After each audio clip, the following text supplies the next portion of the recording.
Gintong Pangarap. Kabanata 4. Ginagabayan ng maningning na liwanag ng buwan, mabilis na umakyat si Audrey Amana sa madamong Tagaytay sa pagitan ng bahay ng rancho at ng homestead. Dumaan ang kalsada sa gilid ng Tagaytay, ngunit sa halip na sundan ito, tinahak niya ang hilagang silangang pastulan ng Heartland Ranch. Shortcut sana iyon papunta sa homestead, ngunit wala pa siyang balak na umuwi. Alam niyang doon siya unang hahanapin ni Grayson Spencer, at walang duda na hahabulin siya nito. Tumakas kasi siya, taliwas sa kanilang kasunduan at sa kanyang babala. Habang umaakyat si Audrey, bumalik sa kanyang isipan ang mga panunuyan ni Grayson tungkol sa mga babaeng madaling makuha, na lalo siyang pinabilis. Hindi niya masisisi si Grayson kung iisipin nitong madali lang siya. Halos inialay niya kasi ang sarili niya rito. Hindi na niya kailangang magtanong pa. Ang mga epekto ng gabing iyon at ang kanyang pagtanggi ay nanatiling nanginginig sa kanya, nagpapahina at nagpapahiya sa kanya. Ang tuktok ng Tagaytay ay makinis, bilog, at madamo. Bahagyang gumalaw ang hangin, na nagdadala ng mga tunog mula sa lambak sa ibaba. Sa di kalayuan, kumikinang ang liwanag ng buwan sa ilog na dumadaloy sa gitna ng Heartland Ranch. Pinakakain ng malaking berde ang mga baka at pananim ng rancho ng tubig na nagmumula sa kabundukan ng Sototh na nasa gilid ng malawak na lambak. Mas malapit, sa paanan ng Tagaytay, kumikinang ang mga ilaw ng rancho sa mga kulay ng natunaw na ginto. Malakas na sumara ang pinto sa likod ng bahay ng rancho, at sumilaw ang flashlight habang may naglalakad sa bakuran. Napakalinaw ng hangin kaya tila patungo sa kanya ang tao. Napabuntong hininga siya saglit bago sinabi sa sarili na hindi naman si Grayson ang naglalakad. Narinig na niyang dumaan ang sasakyan nito sa Rancho Road at lumiko patungo sa homestead. Nang mawala ang flashlight at bumukas ang mga ilaw ng isang cottage, napabuntong hininga si Audrey, na pagtantong katatapos lang ni ata siya sa kanyang quarters para magdamag. Ilang minutong tahimik na naramdaman ni Audrey ang kanyang pintig ng puso. Pagkatapos ay lumabas ang dalawang lalaki sa bunkhouse at nagtungo sa kamalig. Napakalayo niya para makilala ang kanilang mga salita o pagkakakilanlan, ngunit ang tunog ng kanilang boses ay lumutang sa kanya, tahimik na salungat sa pagbulong ng damo na hinahaplos ng hangin ng tag-init. Isang panginginig ang bumalot kay Audrey, isang pakiramdam na minsan nang inilarawan ni Simon Amana bilang pakiramdam ng isang taong naglalakad sa aking puntod. Ipinagkibit balikat ni Audrey ang kanyang backpack at isinuot ang kanyang windbreaker, kahit hindi naman malamig ang gabi. Itinaas niya ang kanyang mga tuhod hanggang sa kanyang baba, tinitigan ang Heartland Ranch, at nakinig sa mga tinig na umaanod pataas sa maganda at hindi matukoy na katahimikan ng gabi ng Montana. Minsan, pinangarap niyang maging bahagi ng pamilya sa malaking bahay, na kilalanin siya ni Romeo Spencer bilang kanyang anak. Naniniwala siya na, kung mangyayari lang ang mga bagay na iyon, isa siya sa mga taong nabubuhay magpakailanman sa gitna ng mga gintong ilaw. Napaawang ang bibig ni Audrey sa isang malungkot na ngiti sa sarili niyang gastos. Napakabata pa niya noon. Tiyak na masyadong bata para protektahan ang sarili mula sa sarili niyang mga pangarap. Napakabata pa para mapagtanto na siya ang likas na kaaway ni Hannah Martin Spencer, isang buhay na simbolo ng pangangalunya ng kanyang asawa, hindi isang batang walang ina na maaaring tawaging anak ni Hannah. Gayunpaman, ang pangarap na mapabilang ay namatay ng dahan-dahan, matigas ang ulo, hindi humihinga hanggang sa si Audrey ay isang mahiyain, awkward na binatilyo na ang pinakamalaking kasiyahan ay pagmasdan si Grayson Spencer mula sa malayo. Siya ay palaging nabighani sa kanya. Simula pa lang noong una niya itong makilala, iba na siya sa ibang lalaki. Pagkatayo niya sa harap niya, nakaramdam siya ng pagkabigla ng pagkilala na yumanig sa kanya, na para bang hindi nakikita, hindi malaman ng mga emosyon ang sumanib sa kanya at sa matangkad, magaspang na ampon ni Romeo Spencer. 13 taong gulang siya nang makatanggap siya ng regalo sa Pasko mula kay Grayson. Siya ay 22. Ito ang unang pagkakataon na dumating si Grayson sa pagdiriwang ng Heartland Ranch para sa mga anak ng kamay. Kahit na sa 13, naramdaman ni Audrey ang tensyon sa pagitan ni Grayson at ng kanyang ama. Nalaman niya nang hindi sinasabi na nagbibigay si Grayson ng mga regalo sa ilalim ng protesta. Maaaring hindi ito mapansin ng ibang mga tao, ngunit para kay Audrey, ang mga salita at kilos ni Grayson ay may mas malalim na kahulugan. Ang bawat salita ni Grayson ay tila isang bato na inihagis sa isang lawa, ang mga ripple ay kumakalat sa kanyang kamalayan. Ang kanyang puot ay isang bagyo, na nagpapalakas sa kanyang puso na tila isang bulaklak sa araw. Noon pa man ay ganoon para kay Audrey, siya ay likas na sensitibo kay Grayson gaya ng isang bulaklak sa araw. Si Audrey ay hindi naghanap o nakatuklas ng paliwanag para sa kanyang agarang tugon kay Grayson Spencer. Ito ay isang katotohanan lamang, tulad ng kulay ng langit. Dahil wala siyang maalala sa panahong hindi niya alam si Grayson, hindi niya kailanman kinwestiyon ang kamalayan na iyon. Sinambalang niya ito ng buong puso, at palaging nasa malayo. Ang pagiging sensitibo niya sa damdamin ni Grayson ay mabilis na nagsabi sa kanya na wala siyang gustong gawin sa manipis, asol na mata na bastos na ang ina ay namatay kamakailan sa isang bagyo. Kaya't pinagmamasdan niya siya mula sa malayo, ang kanyang mga mata ay puno ng mga panaginip at pagpukaw na napakabata pa niyang pangalanan. Siya ay may kamalayan sa kanya, masyado. Sigurado siya dito. Hindi maaaring aksidente na hindi siya naroon kung nasaan siya sa Heartland Ranch. Makalipas ang mga taon, noong si Audrey ay 18 at nagtatrabaho sa isang restaurant sa bayan noong tag-araw bago siya nagsimula sa kanyang mga klase sa unibersidad. Hinayaan ni Grayson ang sarili para aminin na napansin niya ito. Hindi lang niya napansin na interesado siya sa kanya, pero parang hinahabol talaga siya nito.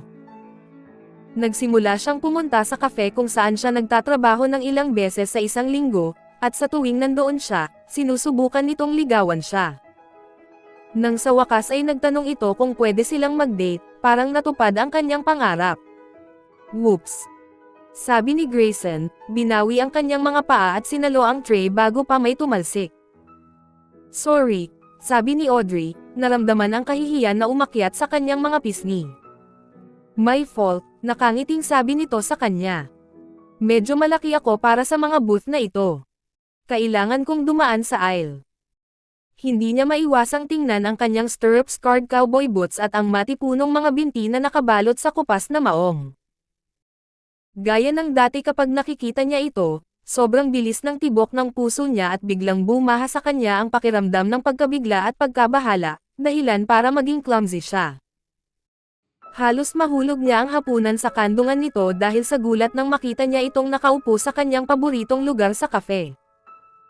Mukha itong napaka-relax, napakalaking lalaki, tulad ng isang malaking pusa sa bundok na nagpapahinga sa parang, ang mga mata ay kalahating nakapikit laban sa araw ng tag-araw. Ang mga mata ni Grayson ay parang cover din, malinaw na amber na may kislap ng madilim na berde sa kanilang kailaliman. You're perfect, it's the booth that's too small, walang iniisip na sabi ni Audrey.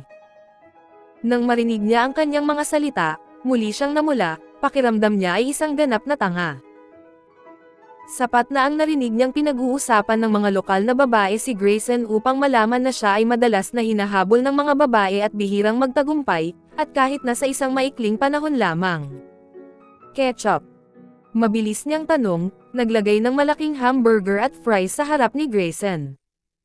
Salamat, pero sapat na sa akin ang kalahating bote na dala mo kanina. Napaiwas ng tingin si Audrey mula sa makapal at maitim na pilik mata ni Grayson nang mapansin niyang mayroon ng bote ng ketchup sa mesa, pati na rin ang steak sauce at mustasa. Umatras siya nang hindi na muling tumitingin sa kanya. Ganoon din ang nangyari sa sumunod na 3 beses na pumasok siya, ang biglaang init at panghihina, ang kakulitan at dila. Matagal na niya itong pinangarap kaya napakalaki ng kanyang katotohanan. Paulit-ulit niyang sinasabi sa sarili na siya ay tanga, na hindi siya hinahabol nito, na hinding-hindi siya hahabulin. Alam niya ang tungkol sa relasyon ng kanyang ama kay Brenda Amana. Bukod pa rito, pinili ni Grayson ang mga sopistikado at karanasang kababaihan na nakarating sa Heartland Ranch dahil gusto nitong makahanap ng interes sa isa sa mga pinakakwalipikadong lalaki sa estado ng Montana. Bakit kaya interesado si Grayson sa isang torpe at namumulang binatilyo? Sa ikalimang pagkakataon na sumulyap si Audrey at nakitang pinagmamasdan siya ni Grayson mula sa naisip kanyang booth, naramdaman niyang umikot ang kanyang puso sa tindi ng hitsura nito at ang init ng lalaki sa kanyang mabagal, approving ng ngiti habang naglalakad palapit sa kanya. "Hello, little fox," sabi niya, marahang inilapit ang menu na inaalok niya at pinasadahan ng daliri niya ang kanang kamay niya. "Kamusta ang paso?" Ang mapanuksong endearment ay nagpadala ng walang magawang pamumula sa mga pisngi ni Audrey, gayon din ang banayad na haplos. Sa huling pagkakataon na siya ay nasa kafe, sinabi niya sa kanya na siya ay mukhang isang sorrow sa takip siling madilim, mahiyain, misteryoso at napakalambot. Bumaba ang tingin ni Audrey sa kanyang mga daliri, halos hindi niya maalala na nasunog niya ang kanyang kamay ilang linggo ang nakalipas. "Sige. Salamat," aniya, nanginginig ang boses. Ang kanyang kanang kamay ay parang nagliliyab na naman, ngunit sa pagkakataong ito ay mula ito sa mabilis at banayad na paghawak ni Grayson. "Gusto mo ba ng karaniwan?"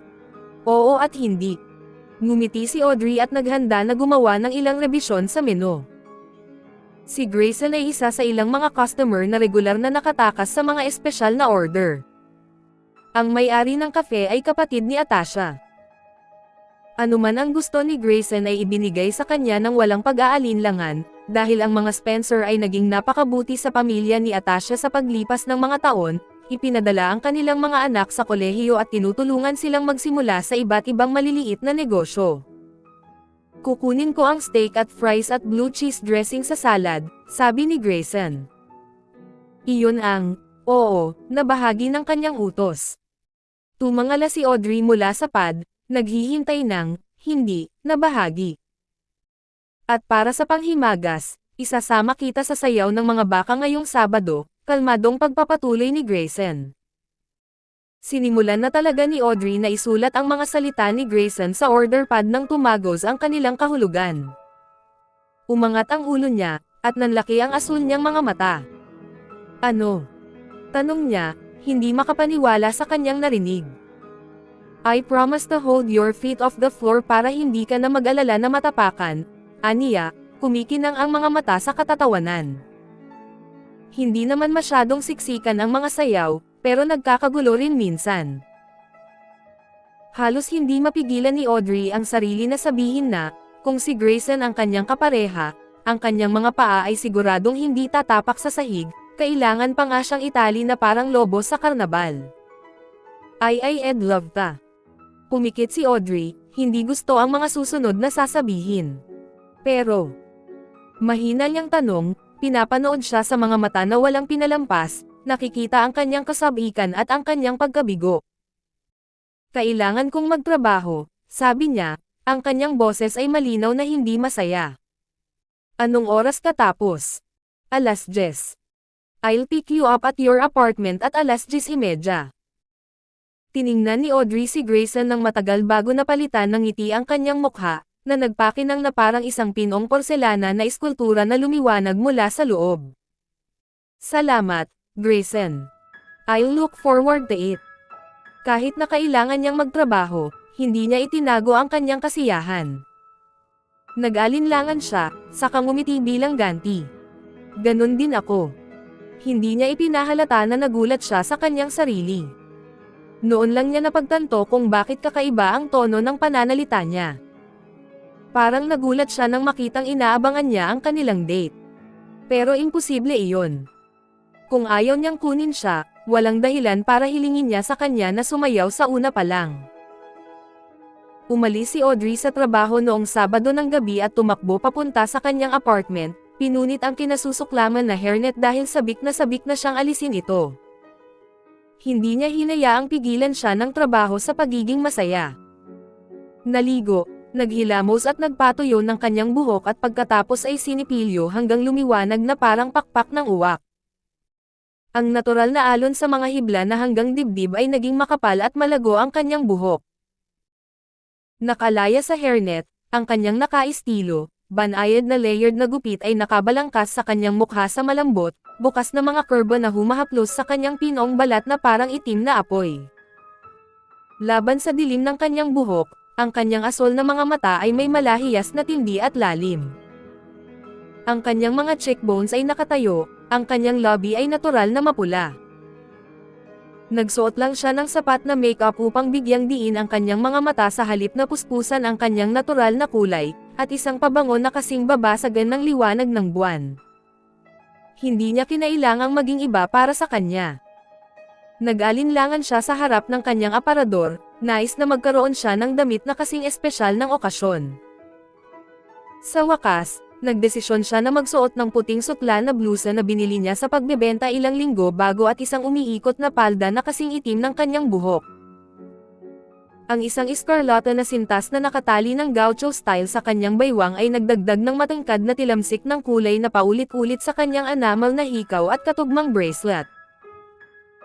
Nakasimangot na pinag-aralan ni Audrey ang kanyang refleksyon sa salamin, na sana ay mas matanda na siya o may kahangahangang figure o blonde na buhok hanggang baywang o isang magarbong damit na pangdisenyo o magkakasama silang apat. Pero alam niya na hindi niya kailangang maging iba. Hindi naman nag-imbita si Grayson ng isa sa mga mararangyang babae para sumayaw, paalala ni Audrey sa kanyang sarili ng malakas. Ako ang inimbite niya. At iyon ang mahalaga. Ang patuloy na himalang iyon ay dumaan pa rin sa kanya sa mga kakaibang sandali, na nagpapanginig sa kanyang sarap. Isa pang alon ng kasiyahan ang dumaan kay Audrey nang buksan niya ang pinto at nakita ang pagkagulat ni Grayson, na mabilis na sinundan ng kanyang prangkang paghanga. Little Fox, bulong niya, tinitingnan si Audrey mula sa kanyang kumikinang na buhok hanggang sa itim na nylon-clad na mga daliri ng paa na sumilip sa kanyang high-heeled, patent leather na sandals. You make me wish I wasn't taking you out, among the wolves tonight. I want to keep you all to myself. Napangiti si Audrey at nag-relax sa ilalim ng tunay na paghanga ni Grayson. Salamat, mahina niyang sabi, hindi na kinakabahan sa darating na petsa. Pagkatapos, nang walang tigil sa pag-iisip, idinagdag niya, ang mga leon sa bundok ay hindi kailangang mag-alala tungkol sa mga lobo. Mukha namang nagulat si Grayson. Napaawang ang kanyang bibig sa isang kakaibang ngiti. Ganyan ba ang tingin mo sa akin? Tanong niya. Isang cougar. Ang isang mabilis na sulyap sa gilid ay tiniyak kay Audrey na si Grayson ay natuwa sa halip na ipagpaliban ang kanyang prangkang. Oo, sabi niya, kinuha ang kanyang maliit na itim na pitaka. Strong, rangy and graceful in a very masculine way. Not to mention your eyes. Ngumiti siya at umiwas ng tingin sa kanya, na nagsasabing, pero sa tingin ko, sawa ka na sa mga babaeng nagpapakita ng interes sa mga mata mo. Ang kanyang pagiging matapang ay bahagi na ng kanyang personalidad. Muli ay nagawa ni Audrey na sorpresahin si Grayson, na akala niya ay lampas na sa edad kung kailan maaaring magpakita sa kanya ang isang babae ng anumang bago. Tumawa siya bigla at hinawakan ang kamay ni Audrey, hinayla siya palapit sa tagiliran niya pagkatapos niyang i-lock ang pinto ng apartment niya. Ito ay maaaring dumating bilang isang shock, sabi niya dryly, pero wala sa mga babaeng nakasama ko ang nagbanggit ng tungkol sa mga mata ko.